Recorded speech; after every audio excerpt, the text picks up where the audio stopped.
കായിക വകുപ്പിന്റെ ലഹരി വിരുദ്ധ സന്ദേശയാത്രയ്ക്ക് കോഴിക്കോട്ട് ഉജ്ജ്വല സ്വീകരണമാണ് ലഭിച്ചത്. ലഹരിയെ പ്രതിരോധിക്കാൻ കായിക മേഖലയിലൂടെ സാധിക്കുമെന്ന് മന്ത്രി വി അബ്ദുറഹ്മാൻ പറഞ്ഞു. യാത്ര ഇന്ന് പാലക്കാട് ജില്ലയിലും നാളെ മലപ്പുറത്തുമാണ്.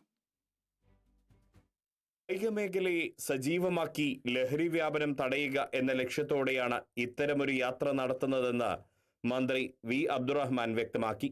പൊതുജനങ്ങളെ ലഹരിക്കെതിരായി അണിനിരത്തുക എന്നതാണ് നമ്മൾ ലക്ഷ്യം വെക്കുന്നത്. അതോടൊപ്പം തന്നെ കായിക മേഖലയിലേക്ക് കൂടുതൽ ചെറുപ്പക്കാരെ ആകർഷിക്കുക, ഏറ്റവും കൂടുതൽ ജനങ്ങൾ പ്രതീക്ഷിക്കുന്ന കുട്ടികളെ കായിക ഇനങ്ങളിലേക്ക് തിരിച്ചുവിടുക എന്നുള്ളതാണ്. ചെറുപ്പക്കാരെ കായിക രംഗത്തേക്ക് ആകർഷിച്ച് ലഹരിയുടെ പിടിയിൽ നിന്നും മോചിപ്പിക്കാൻ കഴിയുമെന്ന് യാത്രയിൽ പങ്കെടുത്ത ലോക boxing champion KC Lekha Kerala vision ന്യൂസിനോട് പറഞ്ഞു. അപ്പോൾ ഞങ്ങൾ ഒരു ദിവസം രാവിലെ തന്നെ ഈ ഒരു മാരത്തോൺ കഴിഞ്ഞാൽ അത് കഴിഞ്ഞിട്ട് ചില കേന്ദ്രങ്ങൾ സന്ദർശിച്ച് അവിടെ കായിക താരങ്ങൾക്കുള്ള കിറ്റും വിതരണം ചെയ്യുന്നുണ്ട്. അപ്പോൾ എന്തായാലും ഈ സ്പോർട്സിലോട്ട് കുട്ടികളെ കൂടുതൽ അടുപ്പിക്കുന്നതിന് വേണ്ടിയിട്ടാണ് ഈ ഒരു സന്ദേശം നൽകാൻ സർക്കാർ മുന്നോട്ട് വന്നിരിക്കുന്നത്. ഞാനടക്കം കോഴിക്കോട് മലബാർ ക്രിസ്ത്യൻ കോളേജ് മൈതാനത്ത് നിന്ന് ആരംഭിച്ച് മാനാഞ്ചിറ മൈതാനിയിലെ ബാസ്കറ്റ്ബോൾ കോർണർ വരെ നടന്ന വാക്കത്തോണിൽ വലിയ ജനപങ്കാളിത്തമായിരുന്നു ഉണ്ടായിരുന്നത്.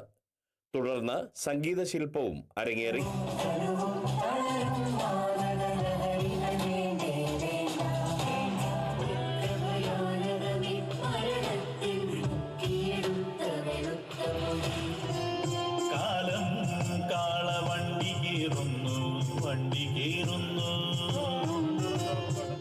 മാനാഞ്ചിറ മൈതാനിയിൽ നടന്ന സമാപന സമ്മേളനം മന്ത്രി PM മുഹമ്മദ് റിയാസ് ഉദ്ഘാടനം ചെയ്തു.